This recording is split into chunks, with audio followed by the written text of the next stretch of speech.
Waziri wa Nchi Ofisi ya Rais Mkuu, Kazi, Ajira na Mahusiano, Deus Sangu, amewataka wamiliki wa viwanda na maeneo mengine ya kazi nchini kuzingatia kanuni bora za usalama na afya ili kulinda nguvu kazi inayotumika katika uzalishaji viwandani. Ametoa agizo hilo alipofanya ziara ya kufuatilia umadhubuti wa mifumo ya usalama na afya katika kiwanda cha kusindika samaki cha Omega Fish Limited cha jijini Mwanza, ikiwa ni mwendelezo wa ziara zake za kikazi za kutembelea taasisi na wadau mbalimbali wa sekta ya kazi, ajira na mahusiano tangu alipoteuliwa kuiongoza wizara yenye dhamana ya masuala ya kazi nchini.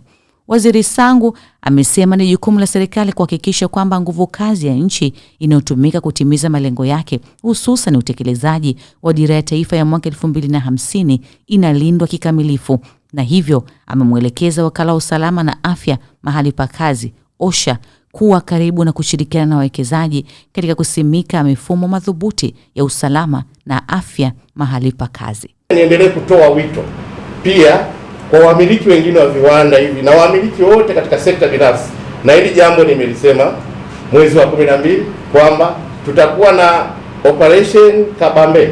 Kanda ya Ziwa ina shughuli nyingi, ukiachilia uvuvi tuna shughuli ya uchimbaji wa madini ambao ni sekta kubwa inayochangia pia pato kubwa la taifa, karibia takriban 10% ya GDP tunaipata kutoka sekta ya madini. Nako huko kuna vihatarishi vingi, kuna mazingira hatarishi ya wafanyakazi wetu.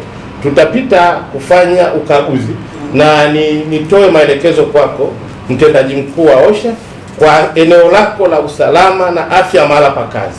Nenda kafanye comprehensive inspection, ukaguzi ule wa kutosha, hasa kwenye sekta ya madini, kama ambavyo kwenye eneo hili la uchakataji wa mazao ya uvuvi nimeona mmefanya vizuri.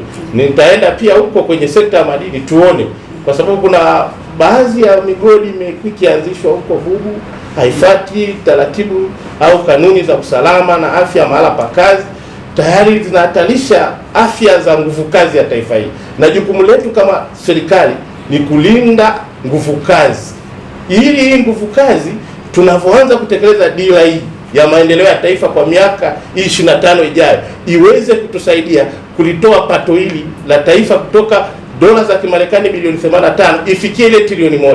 Kama hatutailinda hii nguvu kazi, maana yake malengo haya tuliyojiwekea kwenye dira, mipango hii ya serikali tunayofanya haitaweza kufanikiwa. Ziara hii ya Mheshimiwa Waziri ni sehemu ya ziara za ufuatiliaji wa uzingatiaji wa sheria za kazi, ikiwemo sheria ya usalama na afya mahala pa kazi. Na leo sisi tuko kwenye kiwanda cha Omega Fish Limited. Ni kiwanda ambacho kinachakata mazao ya samaki, na kinachakata mazao haya kinapeleka nchi za nje. Kwa nini tuko hapa na kwa nini Omega? Ni kwa sababu sasa hivi follow up zetu tunazozifanya tunafanya kisekta, kuangalia namna gani hizi sekta ambazo zina mchango mkubwa kwa serikali zinavyoweza kuzingatia masuala ya usalama na afya ili kuongeza thamani ya bidhaa zao zinazopelekwa nchi za nje.